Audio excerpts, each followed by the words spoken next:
Okay, today I'm gonna talk to you about the Rosarium Pictures. It's a introduction. Um,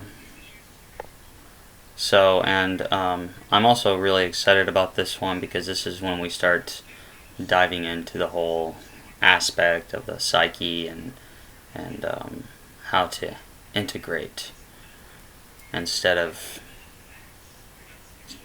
not having integration happen, which I think is a huge problem for a lot of people today. There's so much fear, which would be the shadow portion, that people just kind of like push to the side, and they fail to integrate it and move it on with their life.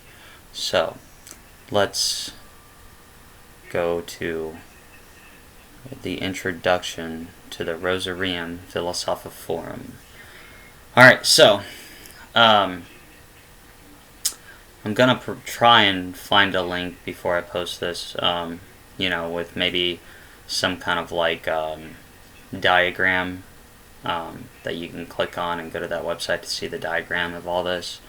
But I am gonna list the stages, and there's 10 stages. The first is the Mandala Fountain, and then it's the emergence of the opposites, union, manifestations of the mystery, in the tomb, stripped for action, descent into the bath, separation of the soul and body, Gideon's dew drips from the cloud, reunion of the soul and body, resurrection of the united eternal body.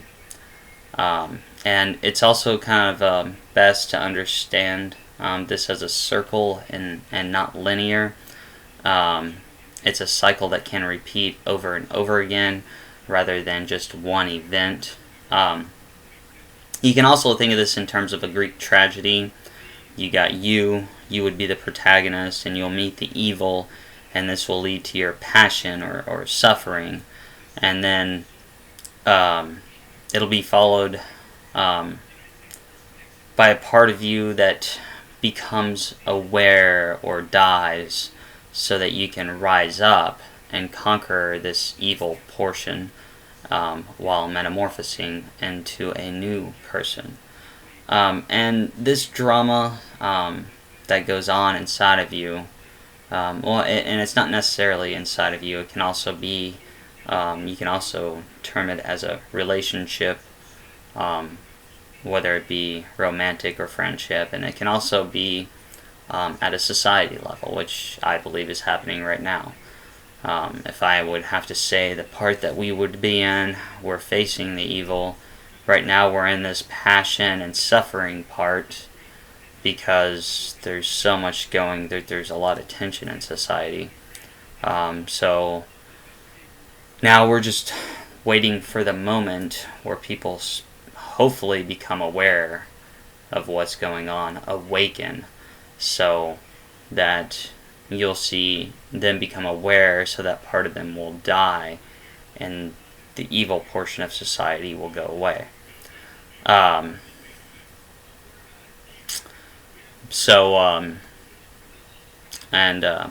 you'll see a lot, and after I go through these images, you'll also kind of understand a little bit more about my poetry, especially when I talk about the sun, the moon, the shadow, darkness, light, certain key things that I say in my poems kind of go along with this, and the story that I'm writing as the poetry portion, how it goes down kind of like into all this, as it's showing how the character, my protagonist, Raphael Teriel, kind of transforms. And you'll also see it in the book, but you'll see it more, I would say, realistically or lifelike than symbolically. Although there still will be, symbolism, but there's a difference between writing fiction and writing poetry. So there'll be a better concept of what some of these symbols and terms and things of that nature that I'm using. And And you can also use this for yourself, especially when you're sleeping, because we're fixing to go into like some deep like dream psychology instances, to where like if you see certain situations happening in your dream or dreams, you should pay more attention to these, because it's your consciousness, your soul, your spirit trying to awaken you, trying to get you to realize, hey, this is happening. Come on, why don't you see this? It's your body trying to tell you that, well, your soul trying to tell you that, change needs to be made.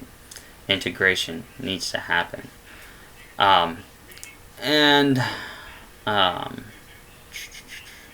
So that is basically it.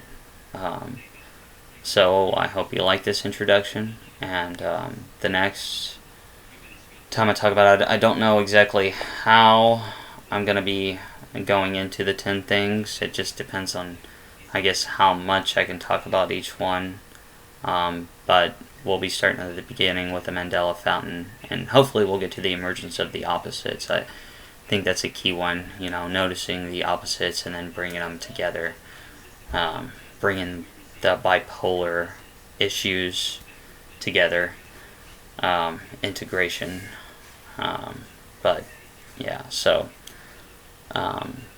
you'll see the Mandala Fountain, and hopefully the emergence of the opposites, and maybe one more on Sunday.